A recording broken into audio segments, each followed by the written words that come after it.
नमस्ते, मेरा नाम चंद्रभूषण कुमार है और आप देख रहे हैं कल्चर मीडिया। पटना का गर्दनी बाग एक बार फिर से चर्चा में है और एक तरफ प्रतियोगी परीक्षाओं की तैयारी कर रहे हजारों अभ्यर्थी अपने भविष्य को लेकर सड़क पर है, तो दूसरी तरफ सरकार और भर्ती आयोग की तरफ से शिक्षक भर्ती को लेकर लगातार बड़े बड़े फैसला सामने आ रहे हैं। ये तमाम मामला है बीपीएससी टीआरई 4 यानी शिक्षक भर्ती के चौथे चरण का। लेकिन सवाल सिर्फ टीआरई 4 की नोटिफिकेशन का नहीं है।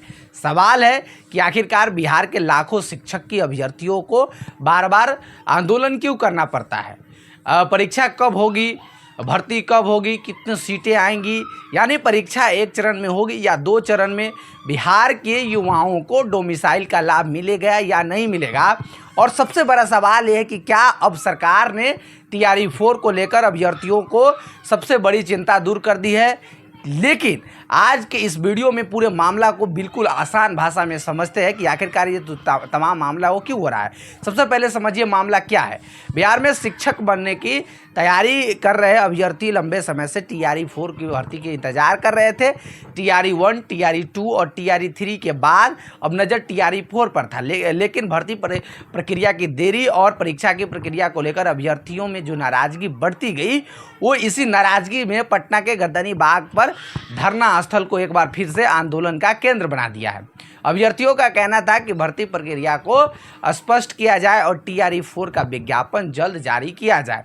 और अब अगर सरकार की ओर से टीआरई 4 की प्रक्रिया आगे बढ़ा दी गई है तो यह निश्चित तौर पर अभ्यर्थियों के लिए एक बड़ी खबर है।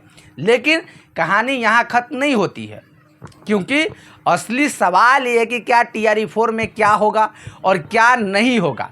यानी अभ्यर्थियों की सबसे बड़ी मांग एक ही परीक्षा आंदोलन कर रहे अभ्यर्थियों की प्रमुख मांगों में से एक है कि शिक्षक भर्ती परीक्षा को सिंगल स्टेज यानी एक चरण में कराया जाए।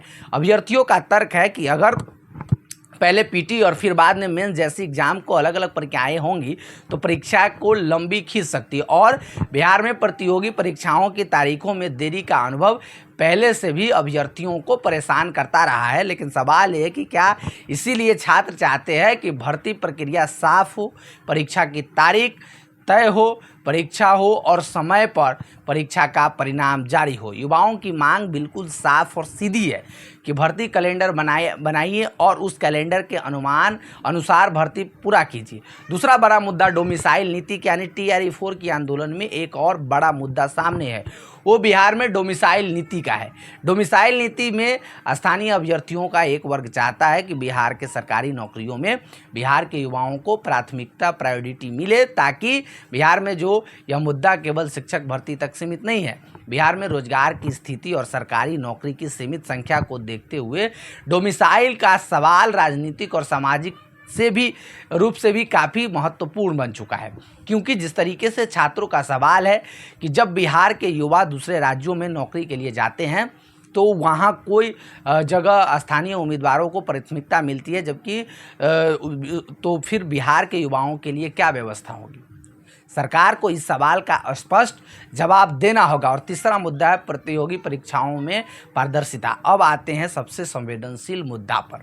सबसे संवेदनशील मुद्दा ये है कि परीक्षा में पारदर्शिता। पिछले कुछ वर्षों में बिहार की प्रतियोगी परीक्षाओं में लेकर पेपर लीक, परीक्षा प्रक्रिया नॉर्मलाइजेशन और बिहार में संचालन जैसे मुद्दों पर लगातार सवाल उठते रहे हैं। लेकिन अभ्यर्थियों का कहना है कि परीक्षा ऐसी होनी चाहिए जिसमें मेहनत करने वाले छात्रों को उसका पूरा का पूरा हक मिले। किसी भी परीक्षा में अगर छात्रों को यह डर रहेगा कि कहीं पेपर लीक ना हो जाए, प्रक्रिया में गड़बड़ी ना हो जाए या फिर परिणाम को लेकर विवाद ना हो जाए, तो इसका सीधा असर छात्रों का मनोबल पर पड़ता है। इसीलिए सरकार और आयोग के सामने सबसे बड़ी चुनौतियाँ सिर्फ परीक्षा कराना नहीं है, बल्कि विश्वास पैदा करना भी है। और चौथा सबसे बड़ा मुद्दा जो है परीक्षा कैलेंडर। अब सवाल ये आता है कि परीक्षा कैलेंडर का बिहार के लाखों छात्रों तक प्रतियोगी परीक्षाओं की तैयारी करते हैं, लेकिन अगर परीक्षा की तारीख ही स्पष्ट नहीं हो तो फिर विद्यार्थियों को अपनी तैयारी कैसे तय करेंगे। इसीलिए अभ्यर्थियों की मांग है कि आयोग एक स्पष्ट और समयबद्ध कैलेंडर जारी करे कि किस परीक्षा का फॉर्म कब आएगा, परीक्षा कब होगी, रिजल्ट कब आएगा और नियुक्ति कब होगी, ये तमाम मांगे छात्र की है। अगर इन सवालों का जवाब पहले से मिल जाए तो छात्रों को अनिश्चितता काफ़ी कम हो सकती है। गर्दनी बाग में आंदोलन क्यों इतना बड़ा मुद्दा बना है, अब समझिए। गर्दनी बाग का पटना में लंबे समय से विभिन्न प्रतियोगी परीक्षाओं को लेकर रोजगार से जुड़े हुए आंदोलन का प्रमुख केंद्र रहा है। लेकिन TRE-4 सहित विभिन्न मांगों को लेकर छात्र संगठन और अभ्यर्थियों ने यहाँ धरना और आंदोलन क्यों किया है। आपको बता दें कि छात्र नेता दिलीप कुमार सहित आंदोलन से जुड़े लोगों ने अपनी मांगों को लेकर छात्र न्याय सत्याग्रह और अनशन जैसे कार्यक्रम का ऐलान किया है। जैसे जैसे आंदोलन बढ़ा वैसे वैसे राजनीतिक दलों की भी सक्रियता बढ़ती गई है। आपको बता दें कि नेता प्रतिपक्ष तेजस्वी यादव की एंट्री से बढ़ी राजनीतिक गर्मी, छात्रों के आंदोलन को विपक्षी दलों को भी समर्थन मिला है। लेकिन नेता प्रतिपक्ष तेजस्वी यादव सहित विपक्ष के कई बड़े नेताओं ने छात्रों के समर्थन में आवाज़ उठाई है। आंदोलन के दौरान पुलिस की कार्रवाई और हिरासत को लेकर के भी राजनीतिक बयानबाजी सामने आई है। अब यहाँ एक बड़ा राजनीतिक सवाल ये खड़ा होता है कि क्या छात्रों की मांग सिर्फ छात्रों का मुद्दा है या बिहार की राजनीति का भी बड़ा मुद्दा बन चुका है, क्योंकि बिहार में बेरोजगारी और सरकारी नौकरी हमेशा से चुनावी राजनीति के बड़े मुद्दे रहे हैं। और अब सबसे बड़ा सवाल ये है कि TRE-4 आया तो क्या बदला। अगर TRE-4 का विज्ञापन या प्रक्रिया आधिकारिक रूप से सामने आ चुकी है तो अभ्यर्थियों के लिए सबसे ज़रूरत बात सिर्फ यह नहीं है कि TRE-4 का विज्ञापन आ गया है, बल्कि यह जानना ज़्यादा ज़रूरी है कि कुल कितनी रिक्तियां हैं, किन कक्षाओं के लिए भर्ती होंगी, आवेदन की तारीख क्या है, परीक्षा की तारीख क्या है और परीक्षा का एक चरण में होगी या 2 चरण में होगी। बिहार में डोमिसाइल को लेकर क्या नियम होंगे, परीक्षा का पैटर्न क्या होगा और सबसे महत्वपूर्ण नियुक्ति कब पूरी होगी। यही वे सवाल है जिनके जवाब से अभ्यर्थियों की वास्तविक राहत मिलेगी।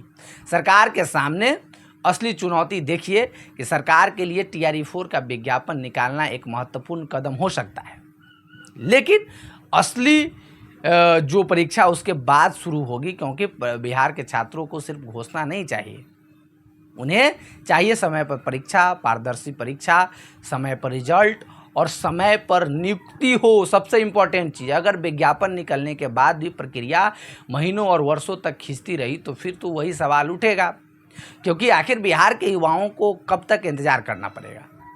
सरकार से सीधा सवाल है कि अगर सरकार से कुछ सीधे सवाल इसलिए हम पूछ रहे हैं, जो पहला सवाल होगा कि अगर भर्ती की ज़रूरत पहले से थी तो विज्ञापन और प्रक्रिया में इतनी देरी क्यों हुई।